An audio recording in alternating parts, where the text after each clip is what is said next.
enhanced, if I can put it that way, in a humble sense. The soul had been enhanced by being combined with the consciousness of one of the greys, of a senior grey. So there's many, many people on the planet who share this same consciousness, and it simply means that you can make that contact and connection with them very quickly, that when you go on board craft, you can become part of the hive mind very quickly. You can tap into their technology, and you can basically access a lot of the things that they access and use in their day-to-day life, and that you use this to assist you in your life and in your work. And people with the dual soul are the parents of some of the third wave of souls that have come in. And they are also have this dual soul capacity where they can make this link. They can leave their body and appear on craft as a grey, and many, many experiencers and abductees talk about this, being able to walk out of their body in the grey form and perform tasks or healing or whatever on the craft. And this is part of this dual, what I call the dual soul. And there's part of this, one of those, the photo that you have of, and I can't show it here, which I had hoped to, but they'll have to buy your wonderful book and have your photo of, and it's a photo of on a ship, and then also as a human in a portal, like you're going between the two spaces. Yes, I think that's coming out of a light elevator. Is that the one you're talking about? Right, right. Yes, that's a piece of technology actually that transports you between areas of the craft, between floors on the craft, on multi-floored craft, multi-leveled craft. But yes, I have recollection of leaving my body as a grey, leaving my body as a ball of light, a soul, which we all do in our sleep state from time to time. So there is this transformational aspect that goes along with the soul. Yeah, and there's also that part, this was my thought in it, so this is going to be fun. When I saw it the first time, it took me a long time to acclimate that I actually was a dual soul, that there was it. The first time when you have that revelation, it's kind of shocking, right? And you think maybe you're going a little bit crazy or a little bit out there. How was that for you when you first got that aha moment? Well, probably when I was an 8-year-old and I saw that that glow coming out of me in response, and I felt that this duality, if I can put it that way, within me, where there was there was two separate minds operating, and there was this enormous feeling of love between the two. But there was also this enormous feeling of love between the group of greys and myself. So that was, you know, I acclimatized to it as quite a young child. So by the time I revisited it again, if I can put it that way, when I was a young adult, it wasn't so strange.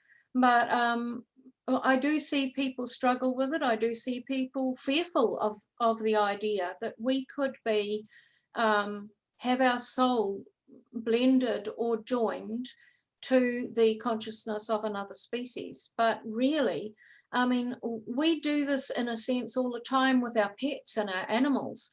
We often know what they seem to be thinking or what they want. So really, we're just tapping into their consciousness, and this is pretty much what we're doing. This capacity has been given to us or placed on us, whereby we can make that link very quickly, and we can utilize it in different ways in a positive sense. But I can understand that there would be people who might be fearful of it. There might also be people who outside of the UFO field who would find that strange or unbelievable or whatever.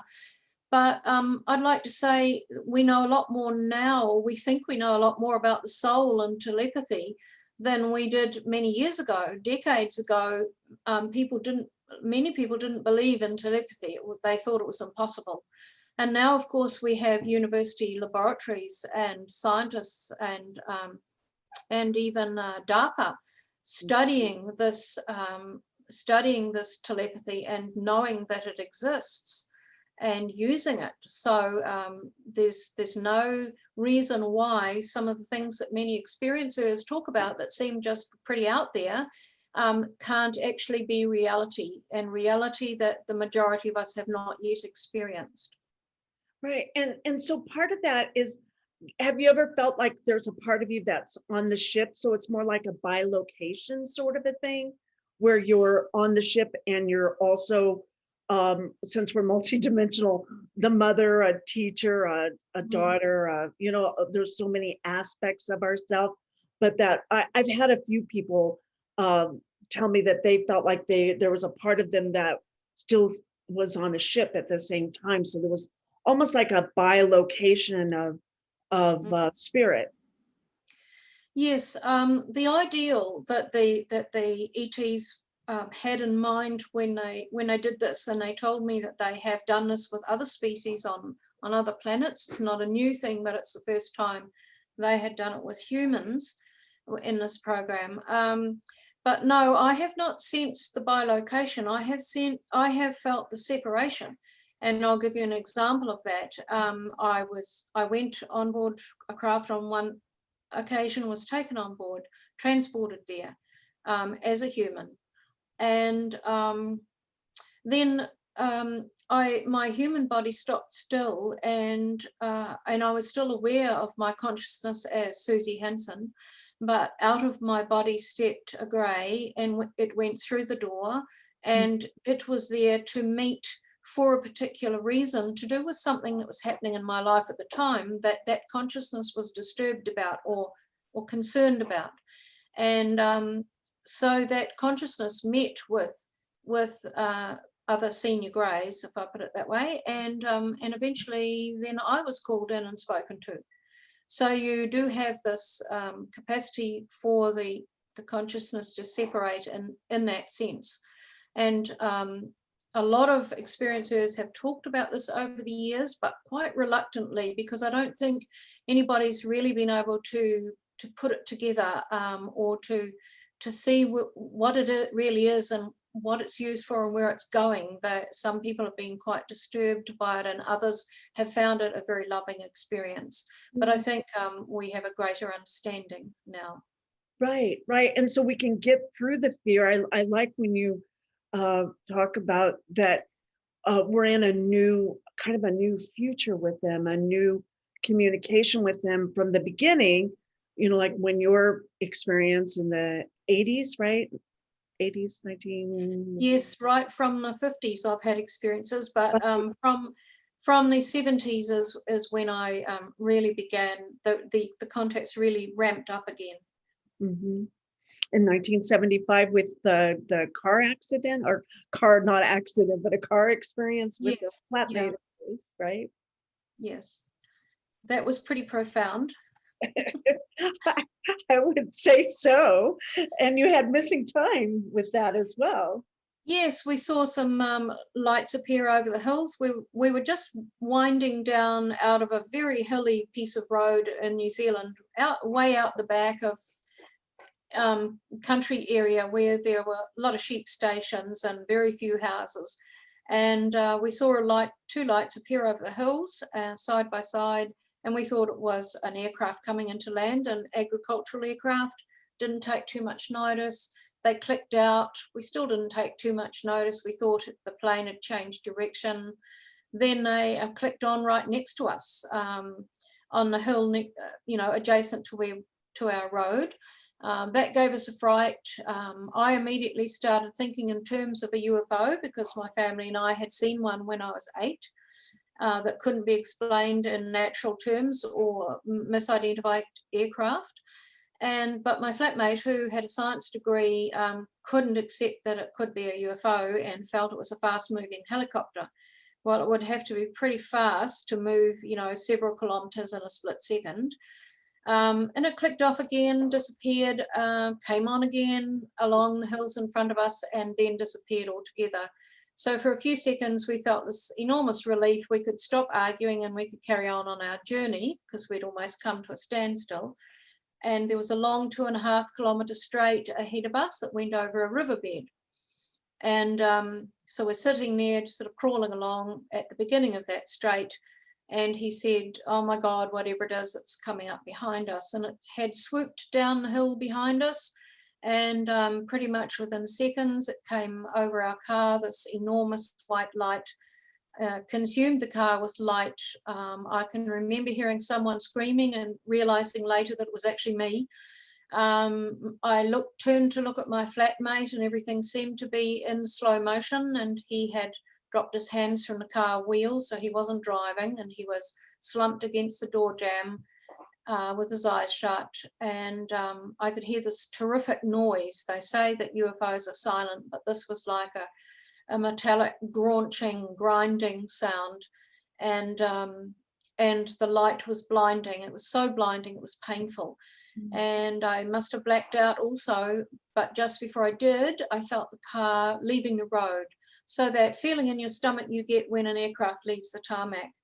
And then I didn't remember anything more at that time until sometime later. It had gone from a sunny late afternoon with bright sunshine to pitch black, and our car seemed to be floating. It was like we'd both just woken up. My flatmate was saying, "What the hell's going on?" The car hit the road, the lights came on, the motor came on, and we were trying to negotiate a one-way bridge at the far that we knew was at the far end of the strait. So we'd lost 90 minutes at sunset, and that catapulted me headlong into trying to find out what had happened, why it was happening to me or to us. I think he was just the passenger in the event. Did he go into any kind of a contact exploration as well? No, his scientific mind couldn't explain it, and so he tried to blot it out. He tried to ignore it. He argued and shouted with me for several weeks, saying it was a helicopter, but couldn't explain any of the other things that went with the whole event, the things that happened. He couldn't explain why it was dark and why it went dark while we were traveling 2.5 kilometers down the road, or why our car had been floating and hit the ground. These things he could not explain, and he eventually moved out of the flat and out of my life. And I continued to search for answers. Well, I'm glad you did. I'm glad you're still searching, right? It's an ongoing transformation and download. So with that, do you feel like you received a download or any kind of a download from that? Well, it took me 25 years of being hounded by various researchers to have regression therapy to see what happened on that occasion. And I have had some regressions to fill in gaps, but I'm very fortunate in that I had a catalyst event happen some years later, where when I was about 30, I think, when I was being prepared for transport on a small craft with my eldest son, and I came out of the altered state that they use when they're transporting you, and I could understand and hear the three greys talking in telepathy, and I began participating. Oh, I love it. And, at that point, they realised that I was not panicking and screaming, and I wouldn't have when I got on the craft and out of that altered state anyway. I'd be in familiar surroundings. But when you're in that, what I call human state, and you've just woken up from what you thought was asleep and you're standing in the hall, I participated and was quite, on a one-to-one level, and actually bargained with them about something. And so from that time onwards, one of them said it's time for her to remember more now. And from that time on, I began to have quite significant memories, to the point where many of the events that I experienced, I wrote down within the next few days, and I could remember absolutely everything. So I guess I am meant to have remembered that extent of experiences, because I was destined to write about it and talk about it as part of what we're all going through, this big change and awakening and raising of consciousness. And I guess that's my contribution to it. Mhm. And I think one of the photos, this is a photo we used on Facebook today to celebrate your coming on the show. It's the one with you in the craft with all the beautiful different spheres up. And I just love that. It looked interesting and joyous, and it's you as a child on the ship, and your acclamation so that you're not fearful.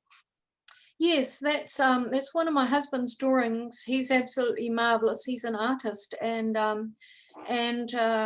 I have sat with him for hours for the images that I use in all my speeches. I've got a huge amount of images now, and he's done all of them except for a handful. And because we're married and he knows me well, he's able to really tap into me, if I can put it that way. And I sit and I describe the surroundings. I describe how I felt at the time, or what I was wearing, or whatever was happening. And he has been marvelous at portraying that in his own way, but capturing the essence and the surroundings that I've described to him, because I couldn't do it as well as he has. And yes, that was the occasion when I was introduced to all of these souls, those coloured balls of light who were going to assist me in life. And I was 8 years old, standing there in my little shorty pajamas. And there's another photo that just struck me too. It's a whole different scene of you with a being where the rib cage is opened up and you can see their ribs exposed. Yeah, that's actually my ribs exposed. That's when I was subject to a particular technology. It's a medical technology, and this is a very interesting one, Barbara, that I've been researching for several years now. I have come across one other experiencer who has had used and seen this particular kind of technology where they are able to image into your body. And this other experiencer saw a handheld one, which I've also seen. I'd seen some years earlier. And what they do is they have the technology where they can hold something over your arm or your body, or they can place you under a larger version of it, which is the image, the drawing that you're talking about. And they can see into the body, and with a touch on a side screen, they can change from seeing your bones to seeing your vascular system or your organs or whatever. So this is non-invasive, where they can look into the body. They don't have to operate. Yep, it's not actually that one, but never mind. That one. Oh, yes, okay. So I'm talking about a different picture then, Barbara. Sorry. But anyway, I'll carry on. So they are able to see into the body. And it's interesting that the research I've been doing into this, when I spoke about the alien technology I've seen on board craft at the UFO Congress in Phoenix in 2018, I was approached by a medical specialist afterwards who'd come to hear me speak. And he has allowed me to use some of his images from his own PowerPoints, medical PowerPoints, which shows that we are a machine we have developed, humanity has developed, that can is in the first stages of being able to see into the human body. And various companies have produced something called a vein viewer, where nurses wanting to put a lure in or take a blood test or whatever can hold this machine over your arm, handheld, similar to what this other experiencer, Steve, and I have seen, and it can see your veins, so it assists them. So how would I know about this kind of technology? I'm not a scientist, I'm not a medical specialist or a physicist, but I can describe this kind of technology that I've seen on board craft, that we are only just in the early stages of developing. So as you said at the beginning, you read out a little bit of my bio, and I have certainly been communicating with a lot of scientists around the world since my book came out, who have approached me, or I've approached them, I've heard about them, who have given me a great deal more understanding and information about the concepts I'm describing, being a layperson, and they've been able to provide information about what we're trying to achieve that follows the same line. So are we following the same development through physics, where we're discovering new physics, or are we being given some of this information by the ETs in a variety of ways so that it's coming out in our own technology at this time? Oh, I love that. And I know the experiencers have also talked about where you've been healed on aboard the craft. And here's a photo that you have that no one can see, but of the gray. So they'll have to telepathically link up to us and see the photo, right? And it's of the three grays, and where they're calming. Is that Yes. you? Yes, it's me, and it was just prior to them assisting with the incarnation, if I can put it that way, of my son into my body. I was actually pregnant, near full term, carrying the baby, and the soul had been entering and leaving for some time, and this was where he was coming in to stay, so to speak. And it was quite late in the pregnancy, which is an interesting concept if we look at the abortion issues, etc. Mm-hmm. And so they were calming me down, and they were, not that I was in a state at all, but they were just lowering my blood pressure. They were slowing my metabolism down, so that when this soul that had been enhanced in the same way I had and many other people, when it entered the body, there would not be like a shock, but I do recall going very, very cold. And then they kind of raised the body temperature and everything again, and I felt as if I was full of light, and I felt really elated. Oh, I just love this photo. I love it. So it's like family helping you, right? It's like you have your birth family that's there at your birth that are helping, the doulas, the people that you love surrounding you. And with this photo, I feel that they're really, especially with his hand on you, like that he's really is, they have your best interest at heart for sure. Absolutely, yes, very reassuring. And there's another wonderful image in the book that goes with this, where you see the blue ball of light, which was the soul of my son about to enter my body and the body of the baby. But surrounding the bed were all of these little children, little greys. They were all greys, but they were young children.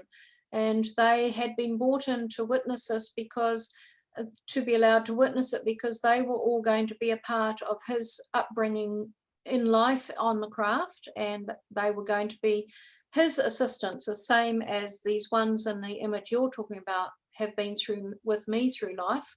These little ones would be with him through life. Yeah.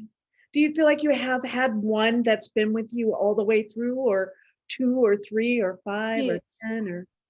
Yeah, there's 2 in particular, and I had, like many experiencers from a young age, I had nicknames for them. So one is RJ, which is just 2 initials, and it's an attempt at, he articulated a sound on one occasion which sounded like our R being rolled, the letter R being rolled and gurgling into a J is what it sounded like. So he became RJ. And then the older grey, who's been a great part of my life, I nicknamed the grandfather. I didn't actually have contact with a grandfather most of my life, just for a short time when I was a very young child, and he was the grandfather. And there's another one too, I just called the senior grey, but he was quite familiar and there on many occasions. Oh, I love it. We have a question from Allison Thompson, and she asked, Suzy, do you have a favorite or most memorable experience? Ooh, there's a lot of them. Yes, probably 3 that are quite memorable. The first one was the incident I'm talking about, where or prior to that incident of the soul coming into the body, was when I was an 8-year-old and I met the soul of my future son. So I was introduced to this blue ball of light and told, one day when you grow up and get married, you'll have a child and this will be it. This is the soul that will be in that body. So that was a special time. Another time was when I was being transported on a craft and there was a little child on the craft, a grey child. And I could tell she was a little bit, she hadn't had much contact with humans. I don't know why she was there. And she was a little standoffish. So I was sitting near her, and at one stage she reached out and touched my hand, and her hand felt like suede. It felt as if it had a texture on it, and it felt like suede touching my hand. And that's just a tiny little snippet memory that was quite special. When she touched me, there was this like a link between us, and it was almost like she was seeing me as auntie, but I can put it that way. I was an adult then. And then the other one is flying a craft. I was taught to fly a scout craft, and that was a very, very memorable incident, and I've talked about that quite a lot in interviews with Grant Cameron and other people, and there's quite a few people who can report a similar incident of being taught to fly a small craft. Is it in an organic way where your thought goes, energy flows, and then the craft moves? Yes, I was taught two ways, because it was a small craft that operates within our atmosphere, and they told me that because there are anomalies in our atmosphere, so areas where there's strange energies emanating out of the ground, where there's certain weather patterns, etc., they had to be careful with the small craft because it could make its operation a little unstable. And so they showed me a manual way of flying it, with actually like a little lever that was like a miniature stick on a glider, if I can put it that way, that had various ways that you could operate that stick. And then I was taught, just by putting my hands on a rubbery pad and connecting to the consciousness of the craft, I could fly it with my mind. And at first, when I was having this explained to me, I thought, oh, well, using the stick will be easier because I've flown gliders, so I should be okay at that. But I found that that wasn't the case. The instantaneous action that comes from using the mind is phenomenal, and it bypasses the need to send the brain to send messages to muscles and ligaments, etc., that makes your hand move and move that stick. So the consciousness attachment to the craft was definitely easier. And it's interesting to note that many, many, many years later, after I'd had this experience, I was talking to one of my friends and colleagues about it, the late Graham Opie, who was my colleague in UFOCUS NZ for 20 years.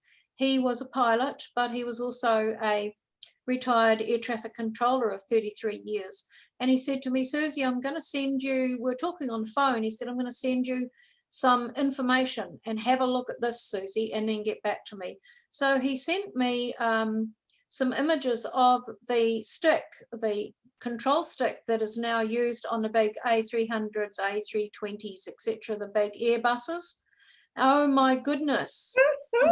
This was like a less sophisticated version of the stick that I used on that small craft.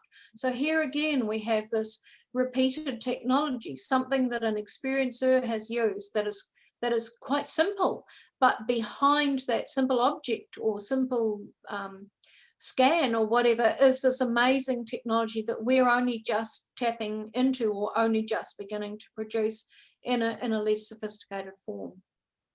And so if I'm getting it right, so the craft itself, the small scout ship, actually had a consciousness itself that you linked to? I would say it's the computerized system is what I would say a conscious system that operates everything, and it's as if it has an intelligence. So is that AI, artificial intelligence? Well, I guess it is in some way or other. It wasn't. it connected to every aspect of the craft. So if you want to say that it's organic and it flows right through the craft, right through everything on the craft, it does. And as a young child, I used to call this system or this consciousness, I used to call it the big brain. Because I didn't really know any other way to describe it. So to me, it was the big brain. I'm connecting up to the big brain. So I'm thinking, like, as the craft itself, when it looks at you, does it see you as AI and consciousness as well? Well, I don't know, but I know that when you attach to it, and there's different ways you can tap into that consciousness, the most common being putting your hand on a rubbery like pad.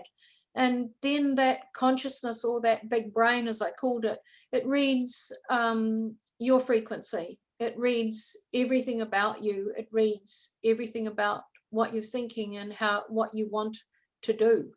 So this is what makes the operation of anything using that technology instantaneous and, well, almost foolproof, I would imagine. We haven't got there yet. But we're getting there. Just this we are getting garden, maybe. Yes, yeah. And where we get to ask questions too. I love that part where for so long it was just getting past the fear, and that was such a huge thing. If we can just get past this fear part, just think of what is available to us. I mean, it's beyond our imagination, I'm sure, since it's just a human imagination. It is beyond our imagination. And I can remember back in, I first started speaking in 1987, two groups in New Zealand, but the first international conference I spoke at was 1997. And I got up and I talked about some of this technology. I had a few naive drawings to go up on the screen. and no PowerPoint in those days, you know, it was all overhead projection, etc. And I nearly got cold feet because I knew that the things I was talking about, they sounded like sci-fi. They sounded like, you know, a movie. And I was very, very conscious of what people might think about it. But I persevered. I just felt I absolutely could not pull out. I had to do it. There was some reason I had to do it. And in particular, I spoke about one onboard craft experience where I was subjected to, did a test kind of situation where I used the light elevator, where I used the big brain to produce certain things, etc. A huge amount of information was recalled by me, which I documented. And my speech, of course, was put onto a video, and I had it digitized some years later. And then, of course, we began producing some of these things ourselves. So back then, I was describing in 1997 in my speech what I called an information tablet, because I couldn't think of any other way to describe it. And nowadays, of course, we know it was a tablet. It was a tablet, but it was a flexible one. It wasn't like our tablets that we have.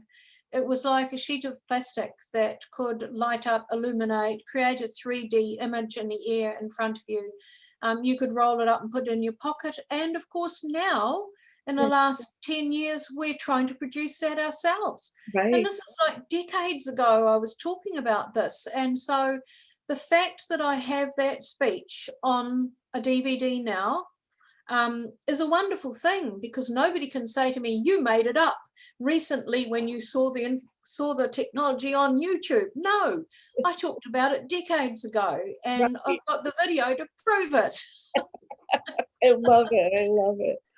Well, Allison Thompson asked, she goes, it reminds me of Avatar, the movie Avatar, when they connect their consciousness, the avatar beings, with the animals. It's so cool.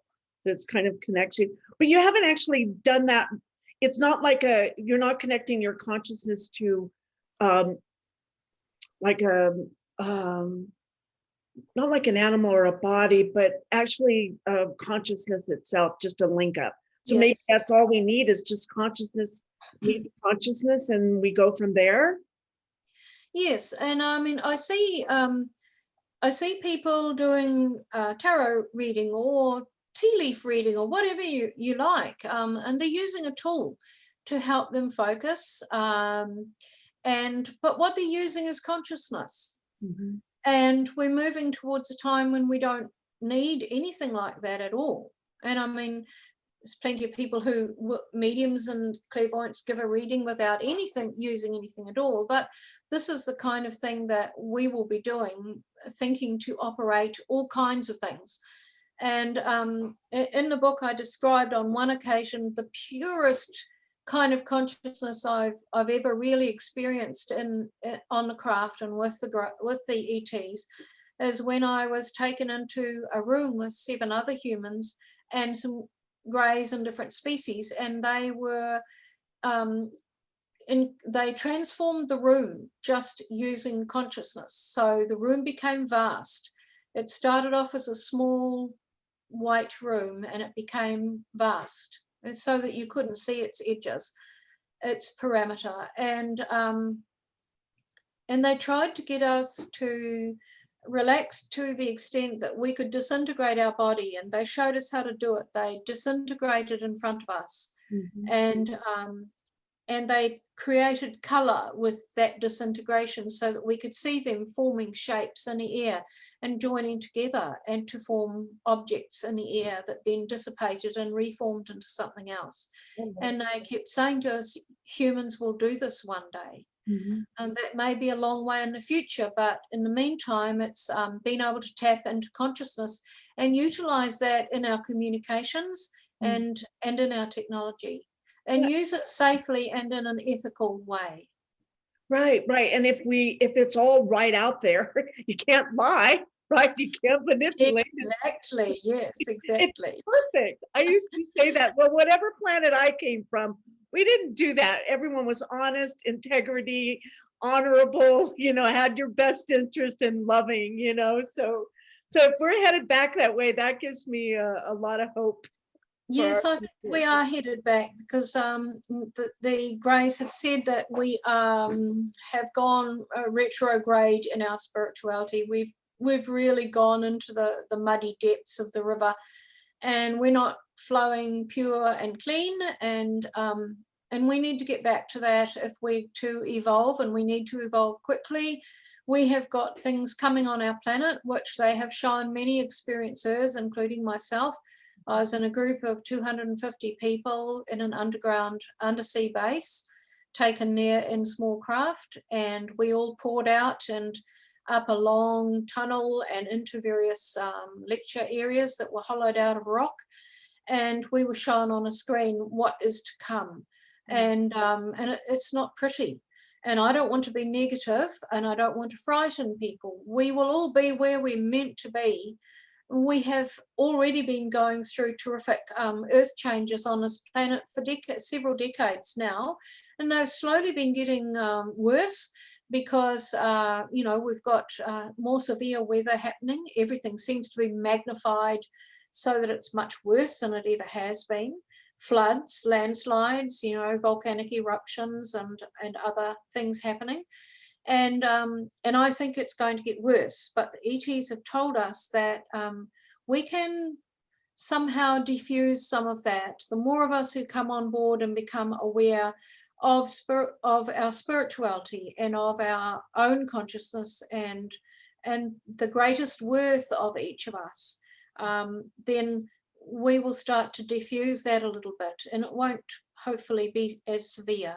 But I was talking about this with an experiencer who I trust to the very end the other day privately, and we think that people need to be quietly preparing for survival techniques for survival.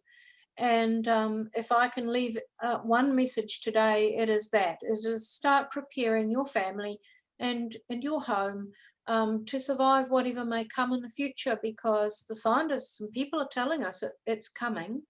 And if we're not ready, we may not survive. Mm-hmm. Do you think it's coming because of it's just a normal evolution, or it's because of all of what we didn't do in the past is catching up with us? Barbara, I think we have to look at it on different levels, and I think all of what you've said is probably a part of it. We know that the sun is going through various cycles.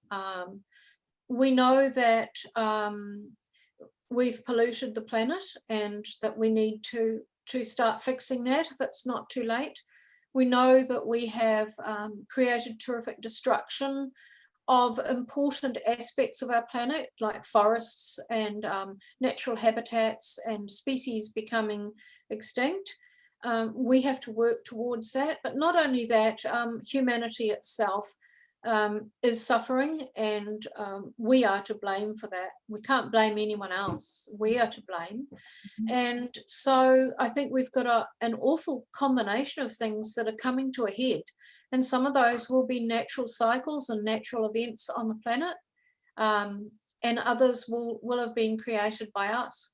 And we are all here at this time for a reason. And perhaps we're here to witness this and to assist the planet, because the planet is now reflecting us.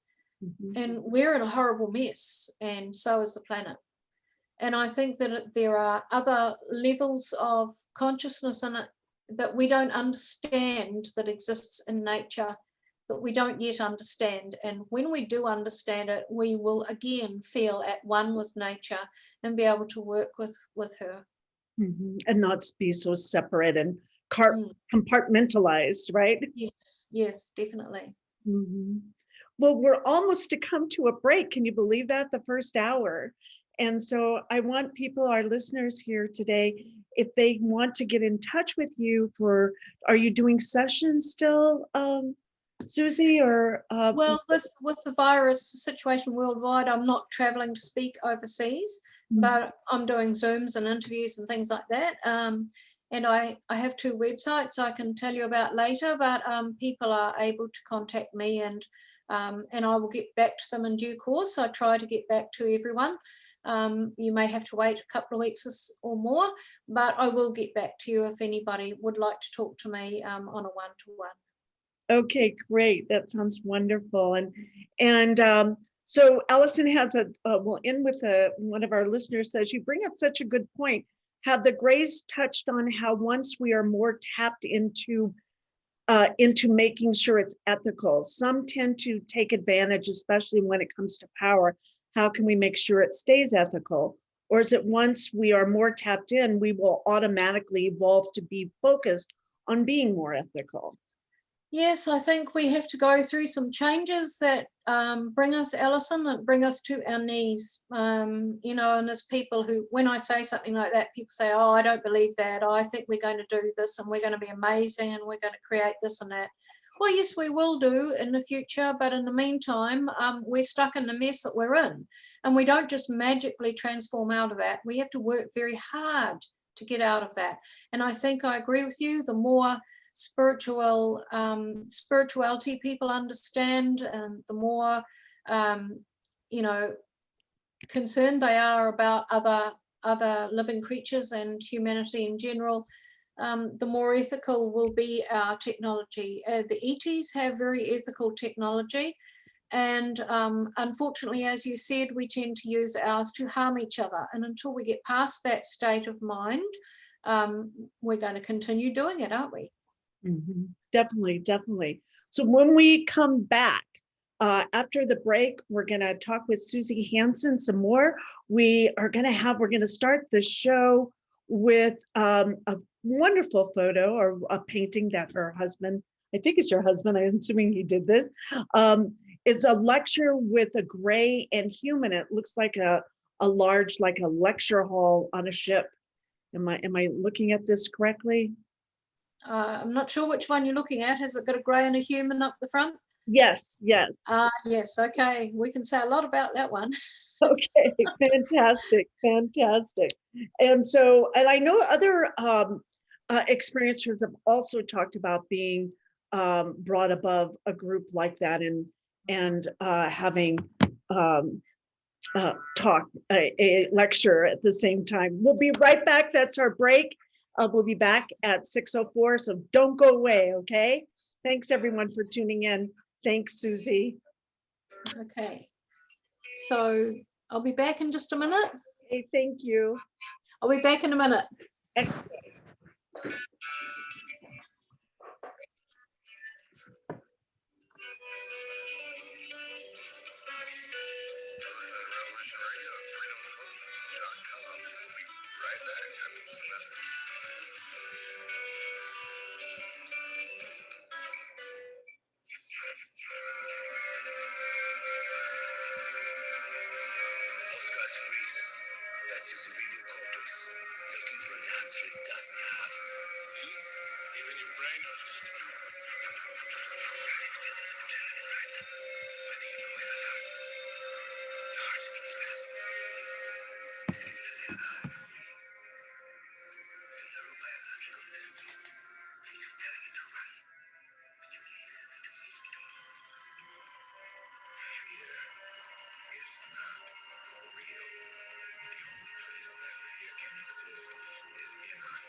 Joy Revolution Radio every Wednesday, 8 p.m. Eastern Time on Studio B from Momentary Zen with host Zen Garcia at Fuse.com, the people station.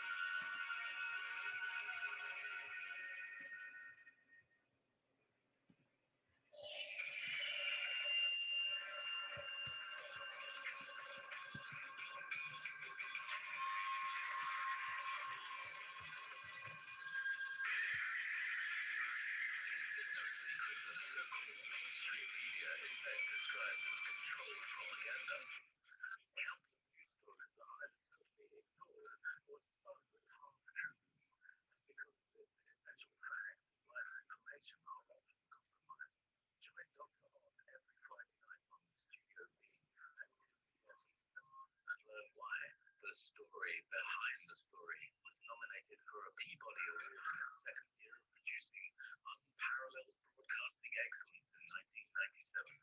That is, if you really care about learning the truth.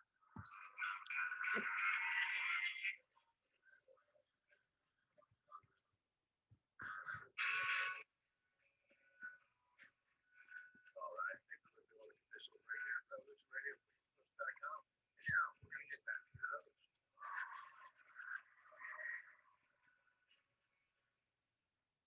Thank you for calling. Thank you for listening. Ooh, who's calling? Maybe someone else is listening in, but thank you for tuning in to the Cosmic Oracle Show this evening. This is your host, Barbara Jean Lindsey, and we have with us SUZY Hansen. And we've had some wonderful talks about her lifetime experiences of extraterrestrial non-human intelligence, her overcoming her fear, her being acclimated, her experiences on the ship and with her I don't know, would you call them your star family? Is that what you call them, Suzy? Or what do you actually do? Yeah, I just call them my ET friends, really. But I do feel as if they are family. I've grown up with them. I love it. I love it. Well, and we want to thank our listeners for giving generously to Revolution Radio at freedomslips.com. Go to freedomslips.com, hit that donate button and give whatever you can. Thank you in advance. So we were going to get to this amazing photo. I wish you could see it, our painting, but it looks like a lecture hall. Maybe you could describe it to our listeners, Suzy. Yes, this was an event contact that happened in 1980. So I must have been taken for quite a long time during the night and transported to an undersea base. And in my book, I won't go into the description now, but I've talked to Dr. Rudy Schild at length about this experience and what the inside of the base was like.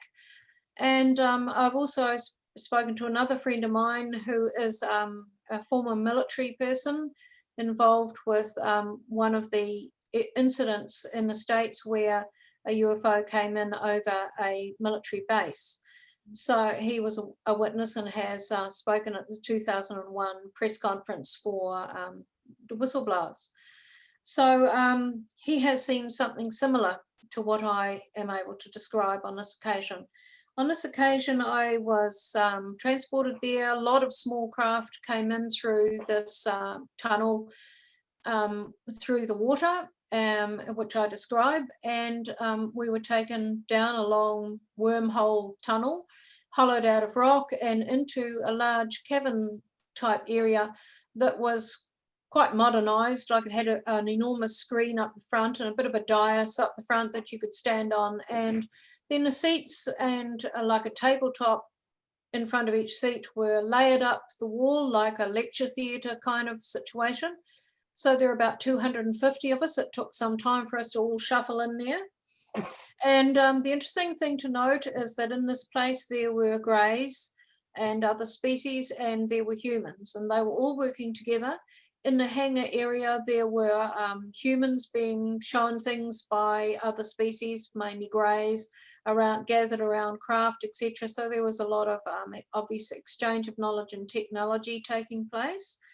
And in this particular experience, we were first listened to the human talking. That's the man in the overalls. I've seen him on a number of occasions at these undersea and underground meetings. And he talked about the way humanity operates and the way we view things that are new or unusual, and the long process we can often go through before we accept it. So basically, this was a talk about disclosure, and not only disclosure, but what would happen in the future. Now, this happened in 1980, and I was 25. So this is quite a long time ago that it occurred.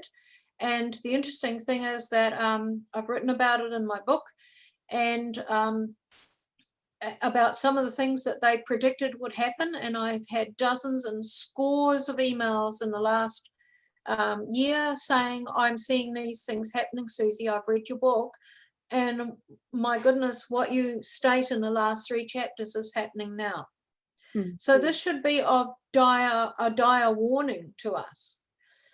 So this chap, introduced the subject, shall we put it that way, and said that many of us present in the room, and again, I was only 25 then, would be instrumental in speaking and doing documentaries or interviews or whatever, that we would take the role of informing the public of what's happening, and that disclosure would take a very, very long time, and the reasons were outlined why it would take a long time. And it's all to do with our acceptance of things and our moving through what we talked about before the break, moving through our reluctance to be nice people in many cases, as a species.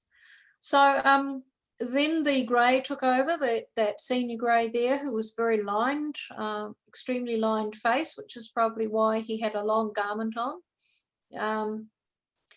And this was really riveting when he took over, because there was instant feeling of electricity in the room, of anticipation. And up on the screen, he began putting a series of images. Now, how they produce these futuristic images, I do not know, but they were futuristic images of planet Earth. And he began with like one image every several seconds, so nice and slow. You could see what was in the image, and they weren't very nice. This was things that would happen to our environment and to us in the future. And then he began to speed them up until there were, you know, quite a few being shown per second. So really at that point, the screen became a blur. And the interesting thing is that even though it was a blur, each of us had been taught throughout our life and experiences on the craft to register what was happening in each one of those. So we were able to see these images coming up on screen and able to tap into what they were about. And people began sobbing, tears running down their faces, collapsing forward on their table or on their knees, because it was pretty shocking, and it was worse than anything I've ever seen on TV about natural disasters that have happened anywhere in the world. It was really, really shocking. Then the images ceased, and it was as if he put out this blanket of calm that went right across the auditorium with his mind and consciousness. It was like he soothed the terrible anxiety and trauma that we had experienced watching it, and he enabled us to listen to him and absorb the information he gave from that point on without the emotion getting in the way. And this is what they are excellent at. They can just put the emotion to one side and be quite clinical about details, and that's their analytical skill. And he was assisting us to do the same so that we could listen and hear what else he had to say without that disturbance going on in our heavy disturbance in our emotions. And he talked at this point about what I've mentioned before, that the more we evolve in the meantime, and I was 25 at the time, a few decades have gone by and there hasn't really been a lot of change in humanity's attitudes. We're still warring, we're still destroying people, we've still got big pharma and big corporations, you know, harming the public, etc., military, wars, etc. So he said that the more we did to change our attitudes as humanity, as a civilization, the lesser the impact would be. But these things would still happen. But the extent to which they happened and the severity of the damage and the effect on us and our companion species on the planet could be reduced by us. So that told us that what we consider our consciousness is connected to the planet, is connected to all other life forms on the planet. And this moving forward with all of those life forms together is what is important. And we must be the leaders in that, because we are we're not the most intelligent, we found out, you know, octopuses and dolphins are pretty up there, but we have what we might say the power to make those changes that the animal kingdom hasn't got. But they would survive beautifully without us. So really it's about us. Do we want to survive with them, or do we want to end our civilization and just leave the planet for the rest of the species that inhabit it with us? So there were these options and choices and concepts given to us. It was a very mind-blowing lecture. Well, and so within that power comes a lot of responsibility. Absolutely. And he talked about integrity, and he talked about how in the future there would be massive exposures take place. And really, I think in the last year, we're really starting to see more of that happen. So much being exposed on the planet, and people are wising up, and people are taking responsibility for their own research and their own learning and their own safety. We're starting to not rely on the government or whatever. We're starting to rely more on ourselves and make links with like-minded people and join groups and join, you know, organizations that cherish these things that we're trying to achieve with the planet. And we have our friends here to help us with this advancement. And it's kind of like it's an advancement, but it can't happen until we get it, and then we take some action to change. Yes. So you can't do it in your mind, right? It has to. Yeah, 2 points there. This guy, the gray there, he explained it as a rubber band, because it's a concept most of us understand. He said you can stretch that rubber band out, and maybe on one day humanity has stretched that rubber band out. You've got that far that day. That's brilliant. It's really good.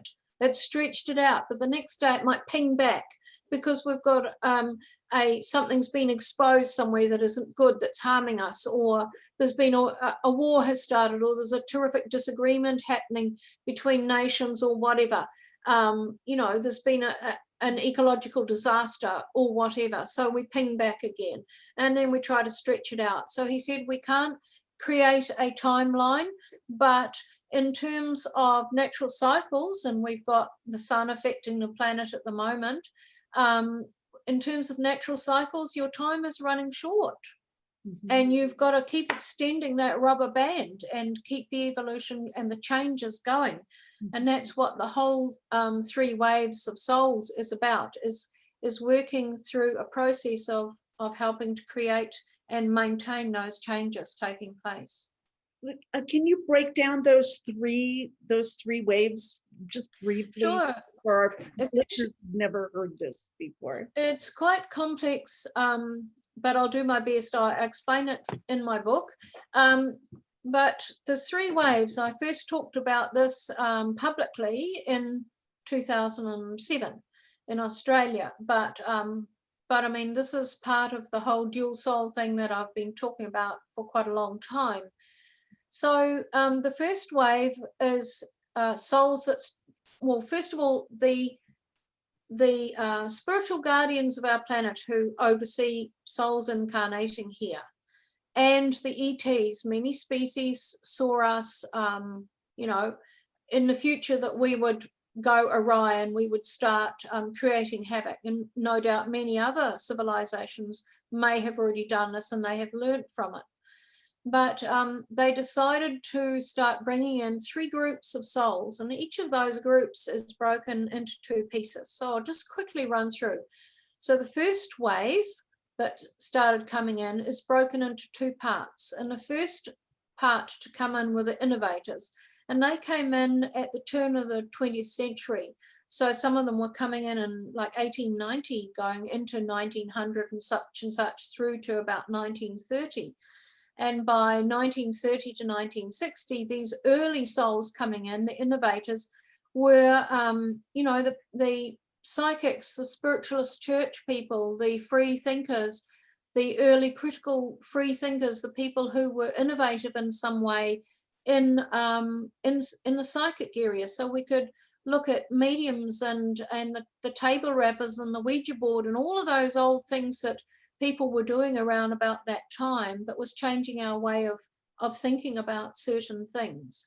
So that the second part of that first wave that came in were the enlighteners, and they came in the 80s and 90s, much later. And they are a smaller group, but they are not a finite group. The first ones, the innovators coming in, were finite. They came in a bunch and that was it. But the next lot are what you might call these star kids. Some people call them indigo kids, etc. And they came in the 80s and 90s, and they will continue to come in. And they often have memory of lives on other planets. They are kinesthetic, they're artistic, they express things through art or music or whatever. And they have psychic skills that are quite overt. They don't mind showing you. They can do things that are unusual. And they're here as free spirits, really, but showing us what our potential is and what we can do in the future. But that's basically apart from maybe getting into environmental groups and becoming great artists and musicians and affecting us in that way, they don't have any further input into this program. The other group that came in around about the 40s to 60s is the second wave, and they got broken into two parts as well. So the first ones were the pioneers, and they were the early contactees who had the contact with the Nordics, the human-like ETs, etc., loving, peaceful contacts, but also those who began having the first contacts with the Greys, who are the front people of these programs. They are the ones the species that humanity interacts with the most. There's other ETs that people describe, but these guys were the ones who are running the programs of getting people on board and teaching people things. So those pioneers, the first part of the second wave, they are the ones who've been subjected to the most derision, being, burnt by the media, ridiculed by people, because what they were describing sounded so extraordinary and to many people quite frightening. And the second part of the second wave is the group I'm in, and that's the communicators. And we were all born around the same time, but we just have different kind of tasks to do. So many experiencers and some abductees are in that group. They are supposed to speak, make documentaries, write books, all of that kind of thing. Yep. And their mum and their grandma and their auntie, and they're just leading normal lives, but they've had these experiences. And I guess the catchphrase for the second wave would be that they've got an unrelenting sense of purpose and commitment.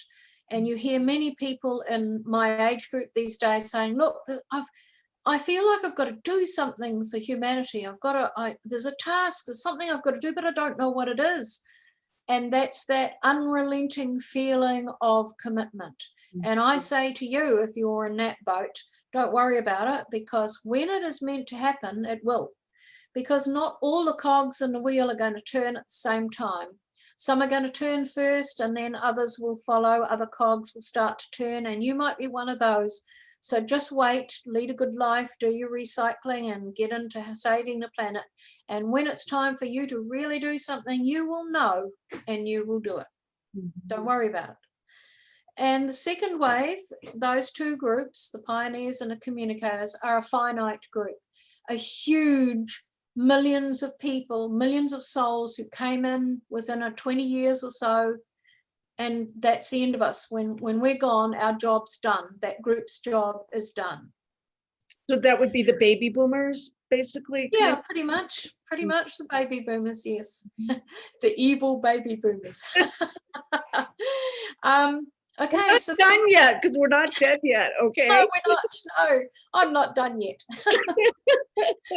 So the third wave is like the enlighteners in the first wave, the Star Kids, and they are ongoing. So they started coming in the 80s and 90s. And if we had a catchphrase for them, it would be that they are the implementers. They are going to change things from within humanity. So nobody's coming to save us. Many of us have been taught how to assist humanity to save itself.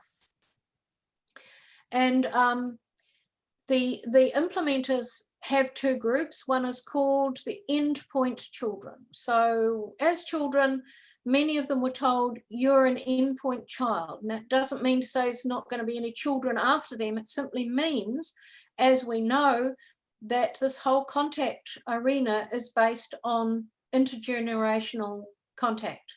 Mm-hmm. So there's going to be 4 members intergenerational that have gone before them. So I'm the third member. My grandmother had a psychic experiences, saw lights in the room that talked to her, could communicate with spirits, etc., and kept telling me, Suzy, we don't come from here. But she never told me where we did come from, but it intrigued me my entire childhood. My mother was a psychic artist. could communicate with spirits. So that was her role in this fourth generation familial aspect. Then is me, I'm the third generation, and the endpoint child, the fourth generation, is my son. So the third waivers are here to change things, and they will keep on coming into the planet. Some of them may be coming into a terrible mess eventually. That's, you know, more turned upside down than even we are now.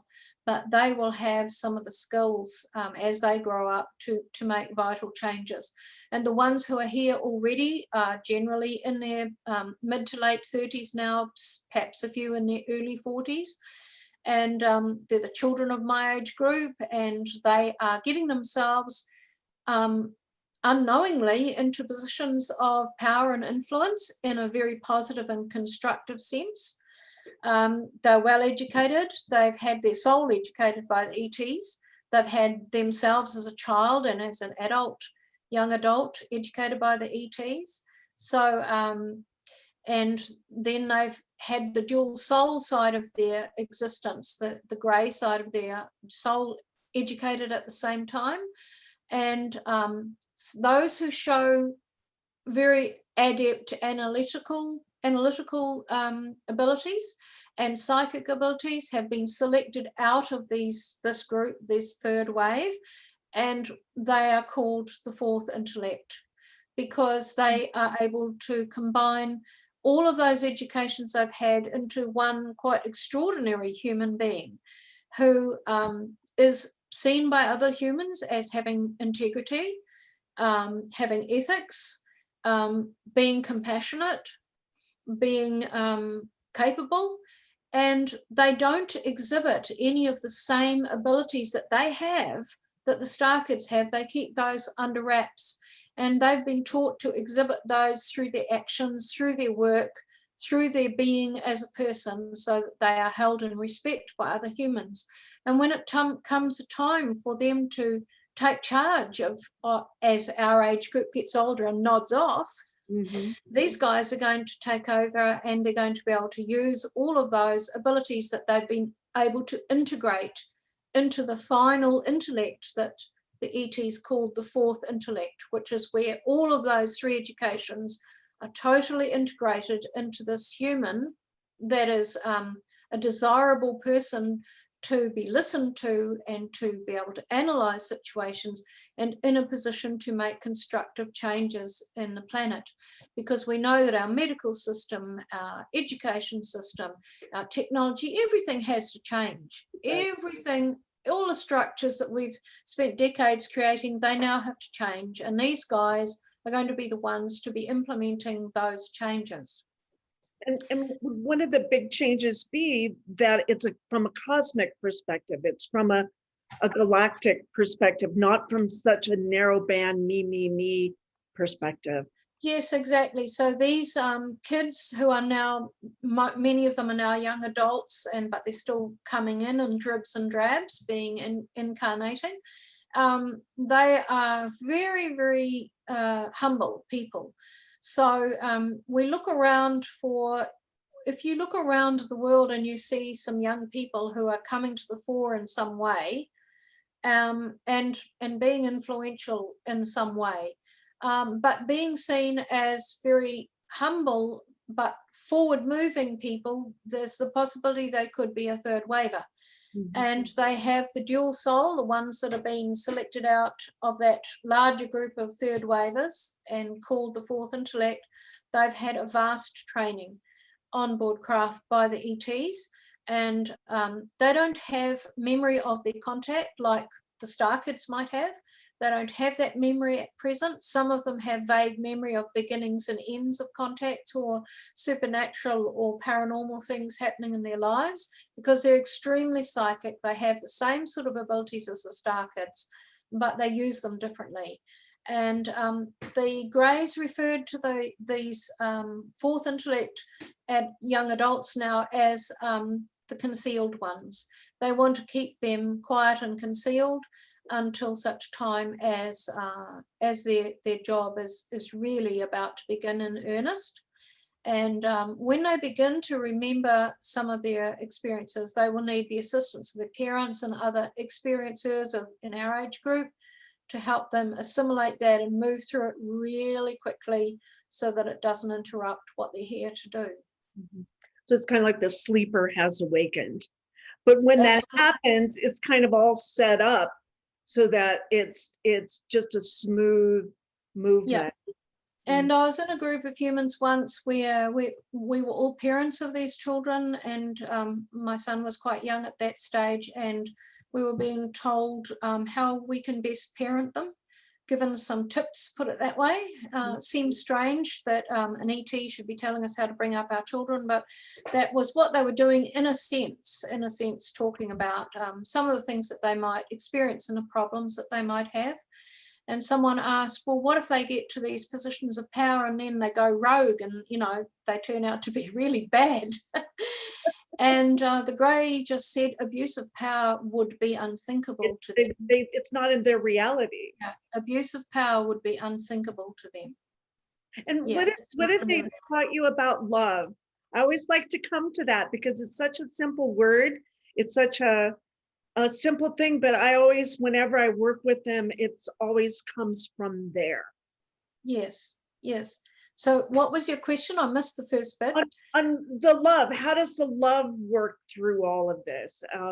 With communication, with where maybe we come from or where we're going to, or is this our thing that gels us? Maybe our intellect, but this love part, this part of us that's all the same. Well, I think love is an all-encompassing word, really. To me, this is just my opinion, love can be broken down into other things like kindness, compassion, gentleness, etc.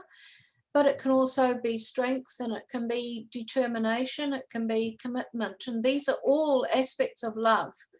Mm-hmm. And I think that when I think about what I was taught from the age of 8 about the 3 waves of souls coming in and what their tasks and jobs would be, all of these kinds of words were always mentioned by the Greys, by the ETs, the sense of purpose, and the word that they drummed into the group that I was part of was commitment.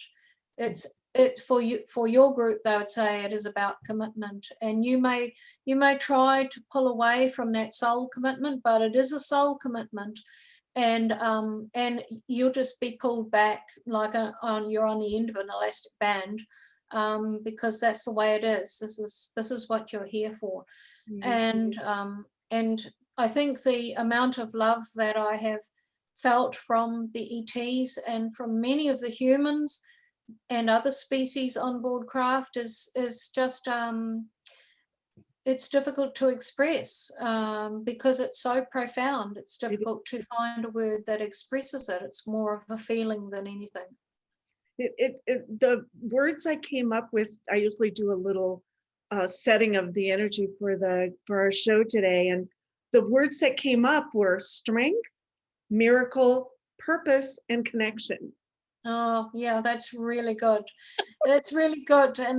And I was talking to a group on Zoom the other day, and I said, you know, that there are a lot of people who follow New Age beliefs these days and have for decades, and there's nothing wrong with that. I like my crystals too. But I do see increasingly at the moment people who have really placed themselves on a pedestal in that respect, and that they talk about these high ideals, but they don't express them in their actions or in their involvement in the community, etc. It's like it's an idea that is appealing, but it doesn't really go any further than that with some people. Mm-hmm. There are lots of people out there doing wonderful things, but I think we need to get past that. And I said, you know, it's not all about magic. It's about practical things too. And one person said, no, I think that it's about magic. What we're supposed to do is about magic. And I said, yes, magic is a part of it. But what I was told very early on in life that I would need to wear hobnail metal capped boots through my life, because that's what it would be. And so in order to achieve things, we can't have our heads in the clouds all the time and be magical. We have to find ways, like the third wavers, to use that magic in our day-to-day grind, because it's our day-to-day grind and our efforts that we make in our lives every day that is going to change humanity. So it's kind of like a boots on the ground movement. Time for boots on the ground now. Not the ambulance at the bottom of the cliff. We're at the top of the cliff with our boots on, and we've got to prevent people falling over in the first place. Mm-hmm. And is there a part of trust in all of this too? There's how you work with trust in this, that you'll know what is the right thing to do. It would be a different way of looking at life, where you follow that intuition more, where you follow that gut more. Yes, that's part of it, but also many experiencers talk about being given what I call a thought seed, or a information bomb in your head. And often we attend a lecture on craft, we're given information, and then we are not meant to necessarily remember it until a time is right. So that's why sometimes it's like the memory is erased. The memory is not erased, it's still there. It's just concealed for a while.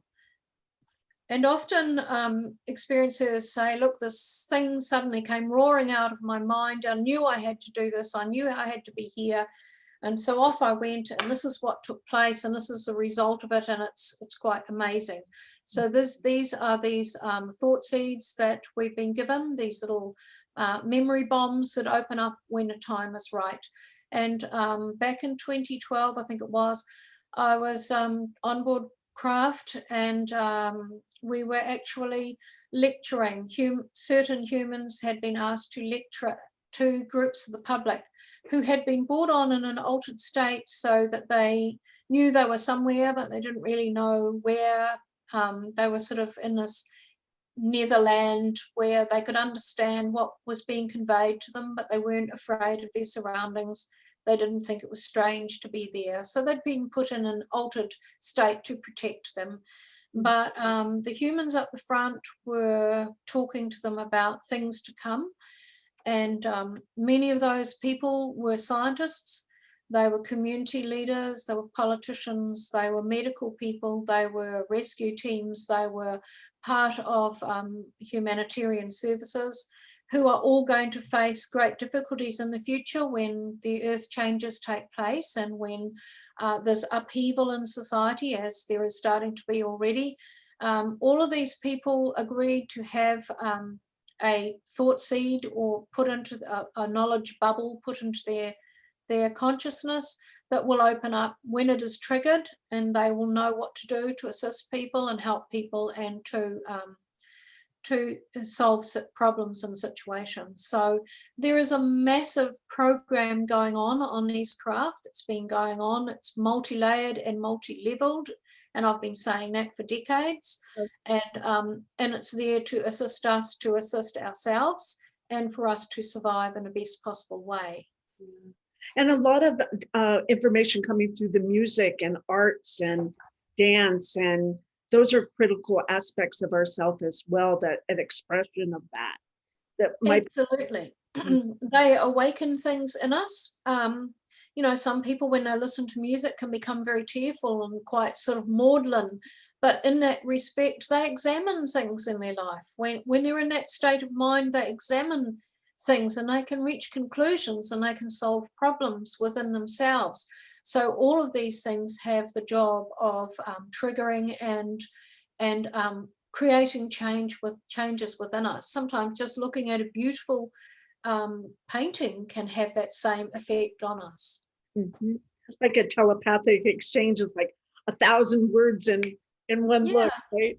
Well, it's the sharing of frequency. Whoever painted that image has painted it carries a frequency, and it's going to touch people who need that frequency, or who align with that frequency, and that enhances you in some way. It's like getting a boost of energy. Mm-hmm. Mm-hmm. Wow. I'm having so much fun. I hope you are. Suzy. Oh, yes. I'm really enjoying talking with you, Barbara. Well, one experiencer to It's another. actually really relaxing talking to you, Barbara. That's good. That's good. Because that's what happens. As humans, we're so much more alike than we're different, right? Yes, yeah. There's all this conditioning to keep us isolated and separate, along with a few other things we're not going to mention that's going on in around the world. But really, it's Absolutely. about us connecting. That's what it's Yes, about, right? that's what it's about. Yep. Yes, and a wonderful feeling that you can meet a person once and you've made that connection and you remember them and you remember why you remember them, and it enriches you every time you think of them. Mhm. And that each of us has a piece of the big puzzle. And I know for a long time thinking, oh my God, I got to do everything by 5 o'clock tonight, right? I got to know everything. I got to do everything by 5 o'clock. Yeah. Yes, we put a lot of stress on ourselves, don't we? Well, I'm thinking that must be a syndrome that hasn't been discovered yet or named yet, along with, like some of the other ones that they have post abduction syndrome or post-traumatic stress, and it would be like, post, I got to get it done by 5 o'clock or. Yeah, that's the one.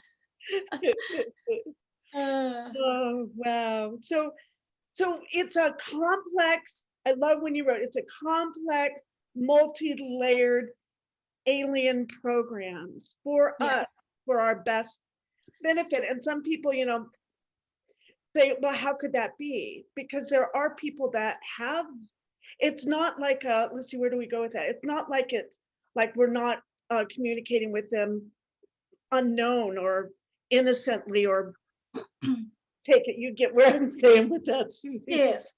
Yeah, it's certainly, yeah, multi-layered, very complex programs. And I have seen people performing a test on the craft where they test you on how well you understand, for example, how to use their consciousness technology, how to use their computer system. What I described back in 1997 at a conference as their computer system, and I'd never actually used a computer myself at that point. I knew they existed, but I'd never used one, but I'd used one on the craft. So I could describe all the things like swipe screen and that, which we have now, which we didn't have then. So yes, it's not just the ETs doing this for us. This is done in conjunction with the spiritual hierarchy, in line with the universal will, and also with the cooperation of many humans in positions of importance at the time that they began to implement these programs. And that has continued through to this day. So there are military people, politicians, and scientists, etc., who know about this. We know that. We know they know. And we're trying to get these people to disclose to us. And many of those we're asking to disclose things to us don't know themselves. They haven't been privy to this. There's a tight group that's been privy to this, and more have been taken on board as time goes by. Many of them have passed on now. And I remember the grey that in the image earlier on at the undersea base, he said, you will feel anger in the future towards some of your leaders or humans who knew about what was going on and didn't tell you. But you have to understand the reasons that stood in place at that time, the reasons for not telling the public. And I hear people say, oh, we're ready for disclosure and we're ready for open contact, and come down and we'll all welcome them tomorrow. And I look at them in amazement, and I really don't know how to answer that kind of dialogue, because what about all the people who won't welcome them? And what about the millions on the planet who don't even think about UFOs or aliens in their day-to-day life? And I think there's a sort of almost an arrogance in the UFO field where we think everybody knows about the subject. They don't. and people are seeing it in adverts and sci-fi, etc. But that's the only thing they're seeing. They're not interested in researching it any further. You know, there are still scientists who are poo-poo the idea. Many who poo-poo it. There's astrophysicists and astronomers who poo-poo it. So where do people within the field get the idea that disclosure is going to happen really soon and that everybody's going to be able to cope with it? Well, part of that, wouldn't that be a spiritual aspect of it that we haven't even talked about yet? We touched on it just a tad, of that has to be opened up and looked at as well. What do they do with this? How do they fit the spiritual aspect of this in a nice neat box?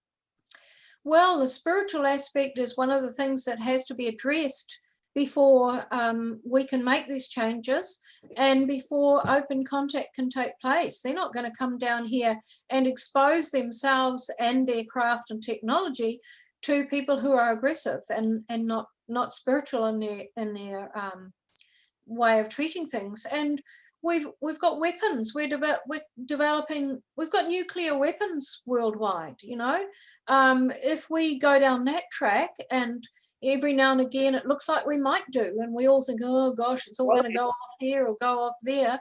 Well, if it does, they're not going to come near us. And their anti-nuclear concern has been going on for decades now. And a good friend of mine, Robert Salas, of course, was involved in the Malmstrom Air Force Base Minuteman missiles being tested, and the UFO came down over the base and shut them down. He's written 2 books about this. He speaks about it. He's a military whistleblower. And he knows he's gone from being a nuclear scientist and working in that military environment to being anti-nuclear. And so many, I had a scientist write to me the other day saying, I've done this all my life. I'm really ashamed of it. I'm not doing that anymore. So we have these changes taking place in people. It's being triggered by what they're seeing and what they're beginning to understand. And things have to be released a little bit at a time. And the ETs working these programs always said, little increments, that's what you will understand. It's an expression you understand. Everything has to happen in little increments. We get used to this little increment, and then another one comes along and opens up. And that is disclosure. Disclosure is not necessarily something that's released on a certain day and it goes worldwide, it's on all the media. Disclosure is every time someone like me talks about our experiences, or someone like you decides to interview us. You're part of the disclosure, Barbara, because you're providing the arena or platform for people to be able to talk about it. Well, I like when you write in your book, I have it up here in caps. We are all communicators. Yes. Yep, we are. And we bring our life experience. For us that are the baby boomers, we have a lot of life experience to bring to the table that we can help. We're not done yet. Okay. No, we're taking the planet back. Okay. That's right. And lots of people in my age group write to me and say, I'm going to tell my family what I've experienced. I get letters from people who are really elderly. I've sat on this for years. Yes. And I think, bugger it, I'm going to die soon and I'm going to tell someone. I have always said that, and the ET said that our age group is going to start coming out en masse. And that is going to be a massive form of disclosure. And I see it all the time, people writing to me every day, and to other experiencers like me, Sherry Wild, you know, Judy Carroll, lots of other people. And they're writing, telling, I'm going to tell my family. And so I say in my speeches, when, you know, great aunt and auntie and uncle and grandma and granddad come out and say, well, actually, listen up, family, because I've been hiding this from you all these years.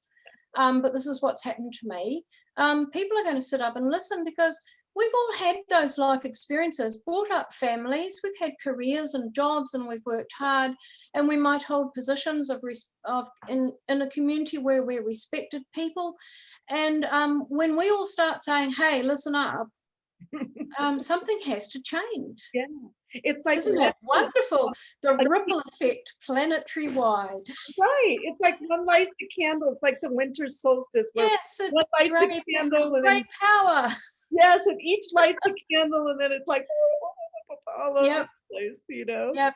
And there it is. And of course, the young ones are coming through to take the reins. And this is the beauty of these programs and these 3 waves is that it continues. It continues, and the ETs are training, continuing the training. It's not over yet. Yeah, We haven't even got to the worst bit yet.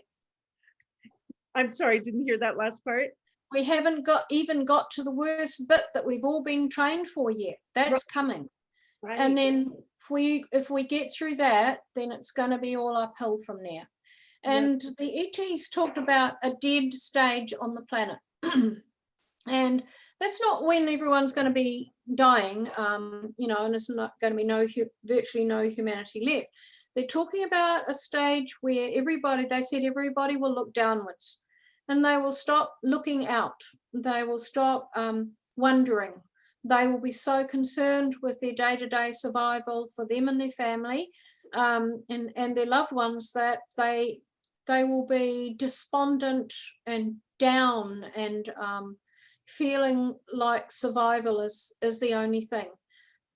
Have we reached that stage yet? Some people might have thought so when we had the planetary lockdown.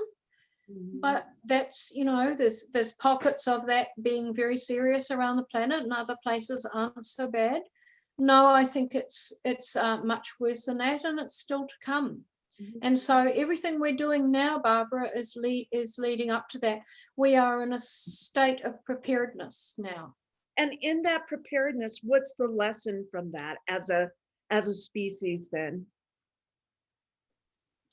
Well, we have to do our homework and we have to make changes on all levels. So not just within ourselves and the way we operate as humans and our behaviors and our characteristics and traits, looking inside our own wardrobes, so to state, but on every level, from governments and military and the way the world operates and the environment. So, you know, they're all the things that we've been talking about for decades, mankind's been talking about, but suddenly we're going to find that they all converge to one point, and we all arrive at that one point and it's chaos.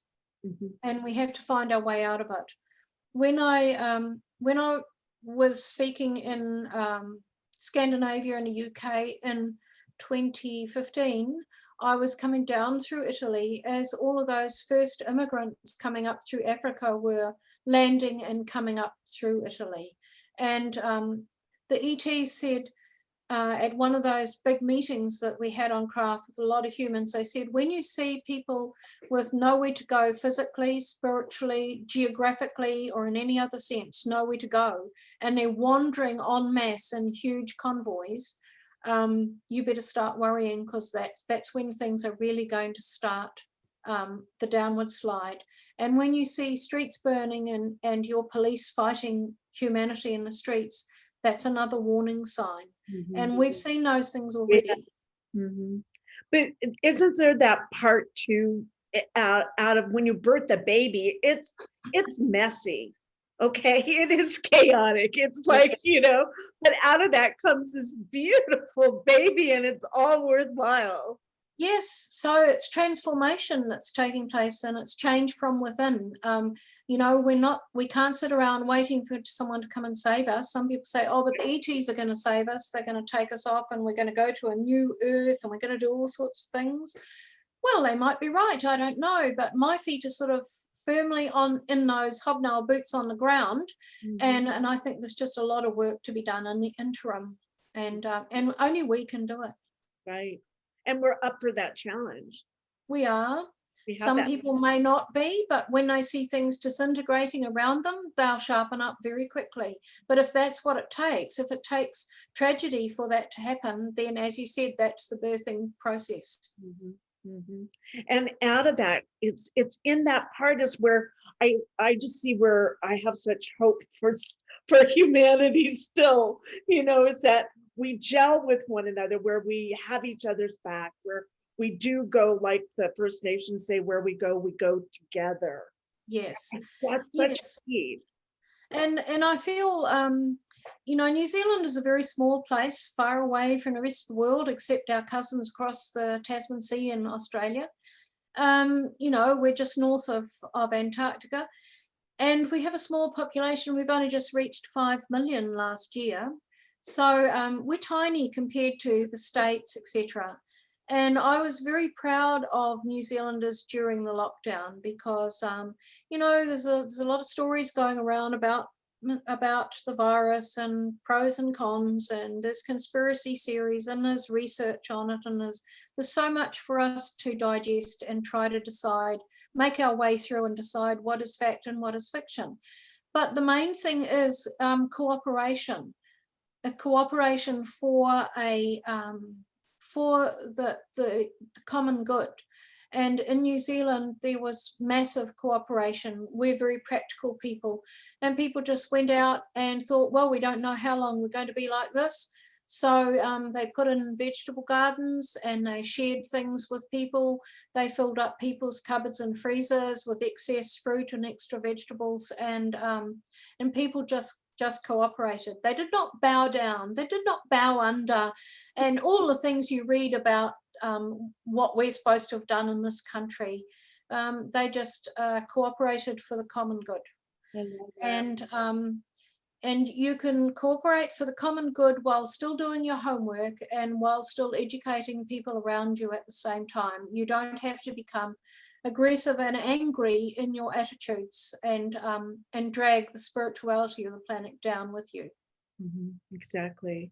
Well, we're at the end of our show, Suzy, and I want to thank you so much for coming on and having this discussion and being able to hold space for you to speak your experiences and your wisdom with our listeners here today. I really, really appreciate you coming on and the Thank you so much, Barbara. It's been a wonderful talk with you. I felt like I'm just sitting here with my glass of water and I'm chatting with Barbara. It's been really great, you know, and the way you interview allows people to open up and talk while still steering it to different topics. So I thank you very much for being a great person to communicate with.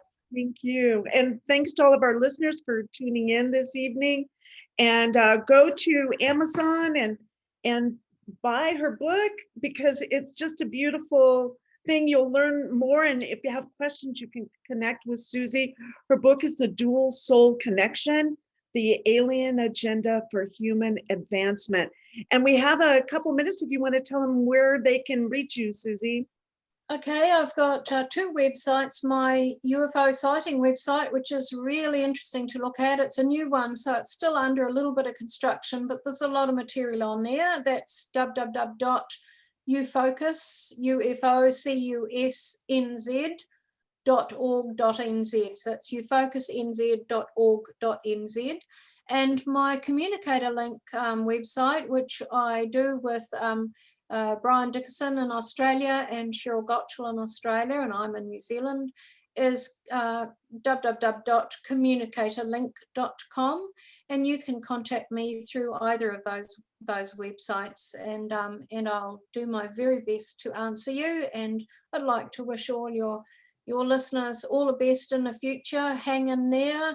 You'll know what's right for you to do, and above all, keep safe and have a nice Christmas, or whatever your belief system is. I hope that you go well. Oh, thank you. Whoa. So that's it for our show this evening. Stay tuned next week. Next Friday, we're going to have Dr. Raymond Keller on. He has 2 new books in his 3rd trilogy. It's everything Venusian. Okay, so we're going to learn all about Venusians, which I'm really excited about. And you can find me at barbarajeanlindsey.com and look at my website, check out my books. And we don't do this for the money. We do this, right?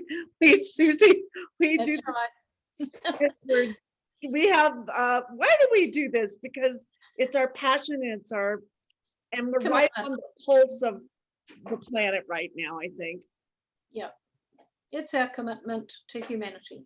Yes, exactly. We're raising humanity's consciousness in a beautiful way. So thanks, everyone. See you next week. Much love to everyone. Take care. Bye.